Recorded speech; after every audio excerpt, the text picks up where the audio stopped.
Hello students, अब तक पिछली वीडियोस में आप देख चुके हो कि इलेक्ट्रोलिसिस क्या होता है और इलेक्ट्रोलिटिक सेल क्या होता है।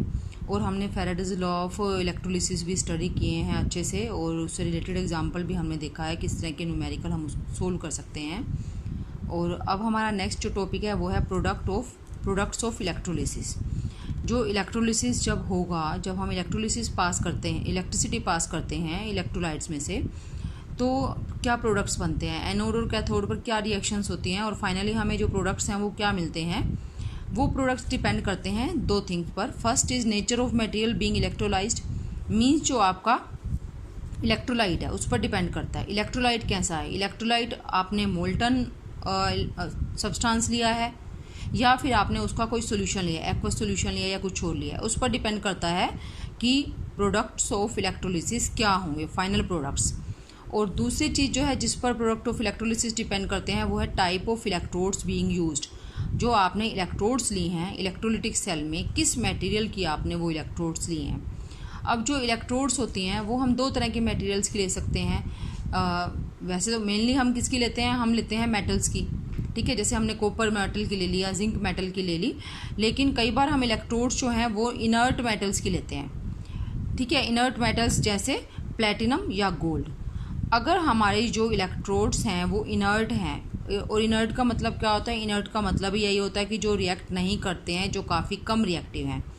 तो अगर हम ऐसे मटेरियल्स की इलेक्ट्रोड्स बनाएंगे तो they do not participate in the chemical reaction, तो वो केमिकल रिएक्शन में पार्टिसिपेट नहीं करती हैं। वो सिर्फ एक इंटरफेस का काम करती है जहाँ पर की रिएक्शंस होंगी, ठीक है। They only act as source और सिंक फॉर इलेक्ट्रॉन्स, या तो वहाँ पर रिएक्शन होती है उससे इलेक्ट्रॉन्स जनरेट होते हैं, मीन्स वहाँ ऑक्सीडेशन होती है, तो that is working as a source. हम कह रहे हैं कि जो इलेक्ट्रोड्स हैं अगर वो इनर्ट हैं तो वो पार्टिसिपेट नहीं करते हैं केमिकल रिएक्शन में। They act as source means वो इलेक्ट्रॉन्स जनरेट करते हैं। और इलेक्ट्रॉन्स जनरेट कैसे होते हैं, इलेक्ट्रॉन्स जनरेट होते हैं ऑक्सीडेशन से। तो उस पर अगर ऑक्सीडेशन हो रही है इलेक्ट्रोलाइट से, जो सब्सटेंस है वो आकर ऑक्सीडाइज हो रहा है, तो the electrode will serve as a source of electron. और अगर वहाँ रिडक्शन हो रही है तो वहाँ इलेक्ट्रॉन्स यूज होंगे, and then that electrode will be working as sink for electrons, ठीक है। तो ये तो है कि अगर आपने इनर्ट इलेक्ट्रोड्स यूज़ किए हैं इलेक्ट्रोलिसिस में तो। और सेकंड है, अगर आपने इनर्ट की बजाय कोई रिएक्टिव इलेक्ट्रोड्स यूज़ किया, कोई दूसरी मेटल्स की इलेक्ट्रोड्स यूज़ किए हैं, तो वो इलेक्ट्रोड्स भी रिएक्शंस में पार्टिसिपेट करेंगे, और उससे जो हमें प्रोडक्ट मिलना होगा इलेक्ट्रोलिसिस का, ये उसको चेंज कर सकती हैं, ठीक है। वो डिफरेंट आ सकता है। जो हम एक्सपेक्ट कर रहे थे कि हमारा इलेक्ट्रोलिसिस का प्रोडक्ट ये आएगा या वो आएगा, तो अगर इलेक्ट्रोड्स रिएक्टिव हैं तो दे कैन चेंज और alter the result of electrolysis, ठीक है। डिफरेंट प्रोडक्ट्स हमें मिलेंगे। तो हमने अभी ये देखा कि type of electrode being used, तो इस पर कैसे डिपेंड करते हैं प्रोडक्ट ऑफ इलेक्ट्रोलिसिस। अब हम देखते हैं nature of material being electrolysed, यानी कि जो आपने इलेक्ट्रोलाइट लिया है उस पर कैसे डिपेंड करेगा प्रोडक्ट्स ऑफ इलेक्ट्रोलिसिस क्या होंगे, ठीक है। तो product of electrolysis depend on different oxidising and reducing species present in the cell and their standard electrode potentials. तो उसके अंदर जो हमारा इलेक्ट्रोलाइट है, हमें पता है इलेक्ट्रोलाइट्स जो हैं वो क्या होते हैं, जब इलेक्ट्रिसिटी पास होती है तो वो आयंस में जनरेट हो जाते हैं, और वो जो आयंस हैं उनका ऑक्सीडेशन होता है या रिडक्शन होता है, उनके इलेक्ट्रोड पोटेंशियल पर वो डिपेंड करता है। लेकिन अगर हमारा जो इलेक्ट्रोलाइट है उसमें दो पॉजिटिव आयंस भी दो तरह के हैं और नेगेटिव आयंस भी दो तरह के हैं, तो दोनों में से दो पॉजिटिव आयंस हैं तो दोनों में से किसका रिडक्शन होगा, और अगर दो नेगेटिव आयन है तो दोनों में से किसका ऑक्सीडेशन होगा वहाँ पर, ठीक है। तो वो डिपेंड करता है उनके इलेक्ट्रोड पोटेंशियल पर। तो अब हम ये एक एग्जांपल लेकर इसके बारे में स्टडी करेंगे। कई बार क्या होता है, लेकिन उससे पहले एक चीज़ समझनी बहुत ज़रूरी है कि कई बार हम इलेक्ट्रोड पोटेंशियल को देखकर जो रिज़ल्ट, स्टैंडर्ड इलेक्ट्रोड पोटेंशियल को देखकर जो रिज़ल्ट हम सोचते हैं कि ये आने चाहिए, कई बार उससे अपोजिट रिज़ल्ट आ जाता है, ठीक है। आपने तो सोचा कि इलेक्ट्रोड पोटेंशियल जो है दो पॉजिटिव आयंस हैं, ठीक है, उनका जब रिडक्शन होगा तो उनका स्टैंडर्ड इलेक्ट्रोड पोटेंशियल आपको दिया हुआ है, या हम कह सकते हैं कि सेल पोटेंशियल दिया हुआ है, स्टैंडर्ड सेल पोटेंशियल। तो आप उन दोनों की वैल्यूज़ को देखकर बताते हो कि भाई ये जो सेकंड वाला है वो होगा यहाँ पर रिड्यूस, लेकिन रिजल्ट आपका क्या आता है, रिजल्ट आता है कि जो फर्स्ट वाला था वो रिडक्शन हो रही है उसकी। तो ऐसा क्यों हुआ?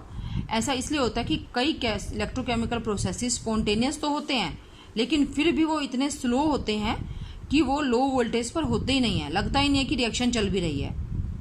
ठीक है, काफ़ी स्पॉन्टेनियस इलेक्ट्रोकेमिकल रिएक्शंस ऐसी होती हैं जो लो वोल्टेज पर बहुत धीरे धीरे चलती हैं और ना के बराबर वो काम करती हैं, ना के बराबर वो रिएक्शन होती है। तो उस केस में क्या करना पड़ता है, उस केस में ओवर पोटेंशियल अप्लाई करना पड़ता है। लो वोल्टेज पर वो नहीं हो रहा है तो इसलिए क्या करना पड़ेगा, ओवर पोटेंशियल अप्लाई करना पड़ेगा ताकि रिएक्शन फास्ट हो जाए थोड़ी सी, लेकिन उससे वो रिएक्शन और भी ज़्यादा डिफ़िकल्ट हो जाती है।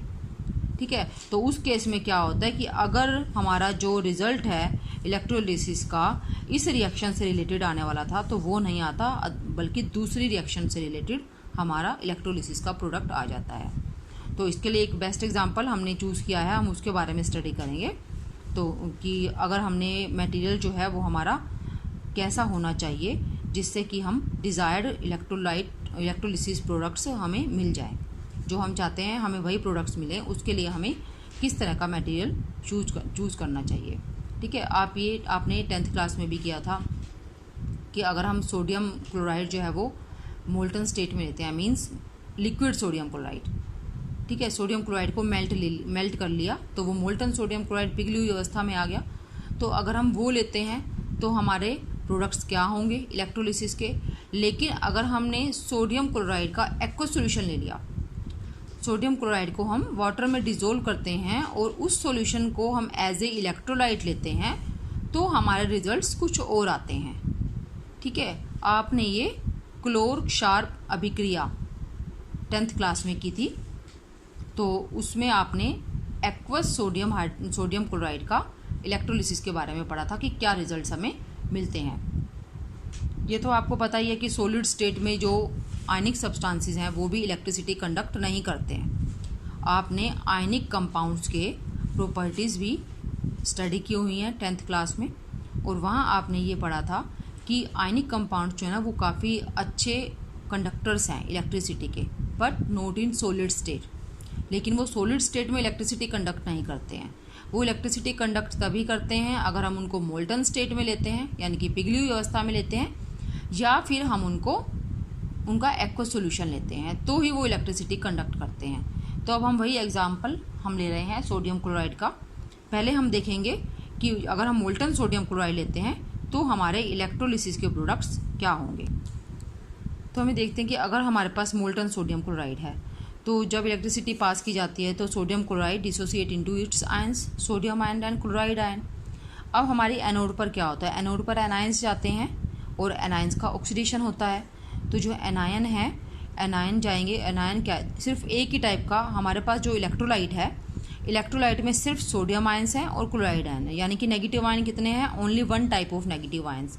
ये जाते हैं एनोड पर and they get oxidise, chloride ion gets oxidise to chlorine gas. ठीक है, अब क्या है कैथोड पर क्या होगा, कैथोड पर पॉजिटिव आयंस जो कैटायंस हैं, सोडियम आयन जाता है और उसका वहाँ पर रिडक्शन हो जाता है। ठीक है, तो सिंगल प्रोडक्ट हमारा एनोड पर है और एंड सिंगल प्रोडक्ट है कैथोड, क्योंकि और कोई ऑप्शन ही नहीं है, इसलिए कैथोड पर सोडियम हमें मिलेगा, डिपॉजिट हो जाएगा इलेक्ट्रोड पर, एंड एनोड पर क्लोरीन गैस प्रोड्यूस होगी, या हम कह सकते हैं इवोल्व होगी या रिलीज होगी। ठीक है, ये तो तब है इलेक्ट्रोलिसिस के ये दो प्रोडक्ट्स हमें मिलेंगे, chlorine gas and sodium, when we have taken molten sodium chloride and pass electricity through this solution. ठीक है, अब हम नेक्स्ट देखते हैं कि अगर हमने मोल्टन सोडियम क्लोराइड की जगह हमने एक्वस सोडियम क्लोराइड ले लिया तो क्या होंगे प्रोडक्ट्स ऑफ इलेक्ट्रोलिसिस। हमारे पास अब हमारे इलेक्ट्रोलाइट में दो सब्सटेंसेस हैं, एक तो है सोडियम क्लोराइड और एक है वाटर। ठीक है, एक्वस सोडियम क्लोराइड है इसलिए वाटर भी है। तो जब इलेक्ट्रिसिटी पास की जाती है तो वाटर भी और सोडियम क्लोराइड भी दोनों अपने आयंस में डिसोसिएट हो जाते हैं। अब वाटर कैसे हो जाता है, प्योर वाटर तो बैड कंडक्टर है, या हम कह सकते हैं वीक कंडक्टर है इलेक्ट्रिसिटी का, लेकिन हमें यह भी पता है कि जब उसमें इलेक्ट्रोलाइट ऐड कर दिया जाता है तो वो अच्छा कंडक्टर बन जाता है। इसलिए इन दोनों का डिसोसिएशन होगा। Sodium chloride will generate sodium ions, aqueous ions and chloride aqueous chloride ions, and water will generate hydrogen ions, या हम कह सकते हैं प्रोटॉन्स एंड हाइड्रोक्सिल आयंस। ठीक ठीक है। अब एनोड पर एनायंस चाहते हैं, लेकिन हमारे पास यहाँ दो एनायंस हैं, chloride ion and hydroxyl ion. अब इन दोनों में से कौन जाएगा, किसका वहाँ पर जाकर ऑक्सीडेशन होगा, तो वो हमें पता चलेगा इनके स्टैंडर्ड इलेक्ट्रोड पोटेंशियल से, या अगर रिएक्शन हो रही है पूरी ओवरऑल रिएक्शन है तो हमें उनके स्टैंडर्ड सेल पोटेंशियल से। तो हम ये देखते हैं, दोनों की हम रिएक्शन लिखेंगे। Chloride ion on oxidation will give chlorine gas and standard electrode potential for this is 1.36 volt. ठीक है। एंड फॉर वाटर का वहाँ पर हाइड्रोक्सिल आयंस हैं। ठीक है, हाइड्रोक्सिल आयन जाते हैं तो उनकी जो नेट रिएक्शन है वो ये है कि वाटर विल, क्योंकि हाइड्रोक्सिल आयन कहाँ से जनरेट हो रहे हैं, वाटर से, तो हमने सीधा डायरेक्टली वाटर से ही इसकी रिएक्शन लिखी है। बैलेंस्ड रिएक्शन है ये।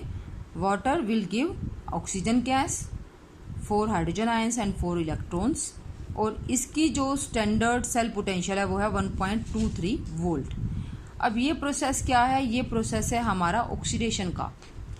ऑक्सीडेशन जो है उस प्रोडक्ट की होगी यहाँ पर जिसका स्टैंडर्ड इलेक्ट्रोड पोटेंशियल या सेल पोटेंशियल कम है। ठीक है, कम क्यों है, क्योंकि आपने जो इलेक्ट्रोकेमिकल सीरीज पूरी देखी हुई है जिसमें कि एलिमेंट्स को अरेंज किया गया है उनके डिक्रीजिंग स्टैंडर्ड इलेक्ट्रोड पोटेंशियल के बेसिस पर। तो जिसका स्टैंडर्ड इलेक्ट्रोड पोटेंशियल ज़्यादा होता है उसका रिडक्शन होता है, प्रेफर्ड रिडक्शन होता है उसका। ठीक है, और जिसका कम होता है उसका ऑक्सीडेशन ज़्यादा होता है, ऑक्सीडेशन के चांसेस उसी के ही होते हैं। तो यहाँ अगर इसका कम है तो ऑक्सीडेशन इसका होना चाहिए, ये रिएक्शन होनी चाहिए फाइनली एनोड पर। लेकिन अब यहाँ क्या प्रॉब्लम आती है, यहाँ प्रॉब्लम वही आती है जो मैंने आपको ओवर पोटेंशियल वाली बताई है। ठीक है, यहाँ ये प्रोसेस स्पॉन्टेनियस होते हुए भी काफ़ी स्लो है, इसलिए over voltage over potential apply करना पड़ता है, जिसके कारण ये रिएक्शन जो है वो मुश्किल से होती है। और इसलिए इसका ये रिएक्शन ना होकर एनोड पर ये वाली रिएक्शन होती है and the chlorine gas is generated at anode. ठीक है, तो एनोड पर होना चाहिए था, ये वाली रिएक्शन होनी चाहिए थी, but due to over potential this reaction can't take place and this is preferred, so chlorine gas will evolve. ठीक है, ये लिखा भी है यहाँ पर मैंने, oxidation with lower standard electrode potential should be preferred, but due to over potential of oxygen second reaction becomes difficult and oxidation of chlorine takes place. finally chlorine का ऑक्सीडेशन होता है। अब हम देखते हैं कि कैथोड पर क्या होगा। कैथोड पर जाने के लिए भी दो कैटायंस हैं सॉल्यूशन में, सोडियम आयंस हैं एंड हाइड्रोजन आयंस हैं। तो हम इन दोनों की रिएक्शन लिखते हैं। जब इनका रिडक्शन होगा तो रिडक्शन, इसका स्टैंडर्ड इलेक्ट्रोड पोटेंशियल है -2.71 वोल्ट और इस रिएक्शन का स्टैंडर्ड इलेक्ट्रोड पोटेंशियल है 0.00 वोल्ट। ठीक है, तो अब रिडक्शन किसका होगा, अभी मैंने बताया है कि रिडक्शन उसका होगा जिसका रिडक्शन पोटेंशियल ज़्यादा होगा। ठीक है, जिसका electrode potential, standard electrode potential की बात कर रहे हैं ना हम, स्टैंडर्ड इलेक्ट्रोड पोटेंशियल जिसका ज़्यादा होता है उसी का ही रिडक्शन होता है और जिसका कम होता है उसका ऑक्सीडेशन होता है। लेकिन यहाँ ये दोनों तो कहाँ पर जा रहे हैं, कैथोड पर जा रहे हैं, तो इसलिए यहाँ पर ऑक्सीडेशन का तो कोई मतलब ही नहीं है, रिडक्शन ही होगा। तो रिडक्शन दोनों में से किसका होगा, इसका, जिसका स्टैंडर्ड इलेक्ट्रोड पोटेंशियल ज़्यादा है। ठीक है, तो इसलिए ये रिएक्शन होती है और ये वाली प्रेफर्ड होती है। Hydrogen ion get reduce to hydrogen gas. लेकिन हाइड्रोजन आयन कैसे बनने थे, हमने स्टार्टिंग में ही देखा, वाटर से जनरेट होते हैं ये। अगर हम इन दोनों को मिला देंगे तो हमारी नेट रिएक्शन ये आ जाएगी। हाइड्रोजन आयंस, ये तो रिएक्शन जो कैथोड पर होगी। ठीक है, लेकिन ये रिएक्शन एक्चुअल में कहाँ से आई, कहाँ से ये स्टार्ट हुई, ये स्टार्ट हुई वाटर के डिसोसिएशन से। तो हाइड्रोजन आयंस बने थे और हाइड्रोजन आयन जो है वो फिर हाइड्रोजन गैस लिबरेट करेंगे। तो इसलिए हम इन दोनों को कंबाइन करके लिखते हैं। ये रिएक्शन होगी वाटर प्लस इलेक्ट्रॉन गिव्स, मतलब कि वाटर का यहाँ पर वाटर जो है वो कन्वर्ट हो रहा है hydrogen gas and hydroxyl ions में। ठीक है, reduction with higher electrode potential, standard electrode potential should be preferred, so B will be preferred. अब नेट रिजल्ट ऑफ इलेक्ट्रोलिसिस क्या होगा, एनोड पर क्लोरीन जनरेट हो रही है और कैथोड पर हाइड्रोजन गैस जनरेट हो रही है। जबकि आप देखो, अब हम कंपेयर करते हैं इसको मोल्टन सोडियम क्लोराइड से। मोल्टन सोडियम क्लोराइड का हमने देखा वहाँ पर एनोड पर क्लोरीन ही थी, बट कैथोड पर वहाँ पर सोडियम डिपॉजिट हुआ था।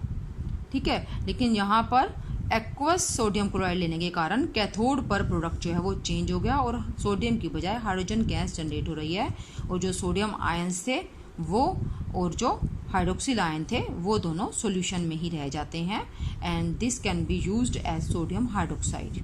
ठीक है, तो ये जो पूरी रिएक्शन जो है ना, हमने जो डिफरेंट स्टेप्स किए हैं, ये पूरी रिएक्शन एक्चुअली आप 10th में कर चुके हो।